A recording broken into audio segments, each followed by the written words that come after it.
ক্রিপ্টোকারেন্সির দাম পড়ে যাওয়ায় মার্কিন প্রেসিডেন্ট ডোনাল্ড ট্রাম্পের মালিকানাধীন সামাজিক মাধ্যম ট্রাম্প মিডিয়া অ্যান্ড টেকনোলজির $238 মিলিয়ন লোকসান হয়েছে। আগের বছরের একই সময়ে প্রতিষ্ঠানটির যে লোকসান হয়েছিল, এবারের পরিমাণ তার 10 গুণেরও বেশি। গণমাধ্যম ব্যবসার বাইরেও ক্রিপ্টোকারেন্সি সহ বিভিন্ন খাতে বিনিয়োগ ও ব্যবসা সম্প্রসারণের পর কোম্পানিটির এই লোকসান হয়েছে। বিস্তারিত জাকি আক্তারের রিপোর্টে। মার্কিন প্রেসিডেন্ট ডোনাল্ড ট্রাম্পের মালিকানাধীন সামাজিক মাধ্যম ট্রাম্প মিডিয়া অ্যান্ড টেকনোলজি গ্রুপের ব্যবসা ভালো যাচ্ছে না। চলতি বছরের এপ্রিল-জুনে কোম্পানিটির লোকসান হয়েছে $23.80 কোটি। ট্রাম্প মিডিয়া জানিয়েছে, গত বছরের একই সময়ে যে পরিমাণ লোকসান হয়েছিল, এবার হয়েছে তার 10 গুণেরও বেশি। দ্বিতীয় প্রান্তিকে ট্রাম্প মিডিয়ার আয় হয়েছে $17 লাখ। গত বছরে একই সময়ের তুলনায় 89% বেশি। তবে ক্রিপ্টোকারেন্সির দরপতন হওয়ায় সামগ্রিকভাবে বড় ধরনের লোকসান হয়েছে তাদের।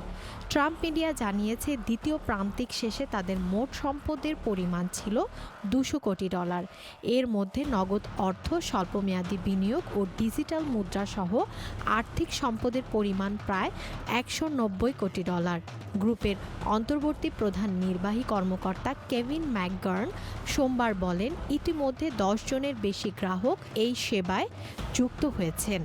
এ বিষয়ে আরও মন্তব্যের জন্য ট্রাম্প মিডিয়া অ্যান্ড টেকনোলজি গ্রুপের সঙ্গে যোগাযোগ করেছে বিবিসি।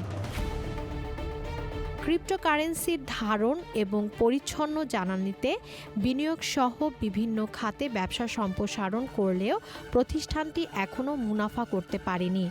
10x রিসার্চের বিশ্লেষক মার্কাস থিলেন বলেন, ট্রাম্প মিডিয়া এখন অনেকটা একটি গণমাধ্যম প্রতিষ্ঠানকে ঘিরে থাকা ক্রিপ্টোকারেন্সি সম্পদ ব্যবস্থাপনা প্রতিষ্ঠানের মতো হয়ে উঠেছে, আর প্রতিষ্ঠানের বেশিরভাগ লোকসান এসেছে এই কৌশল থেকেই।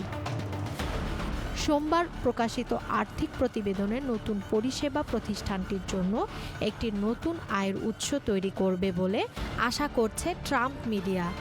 Zakia Akter, channel I.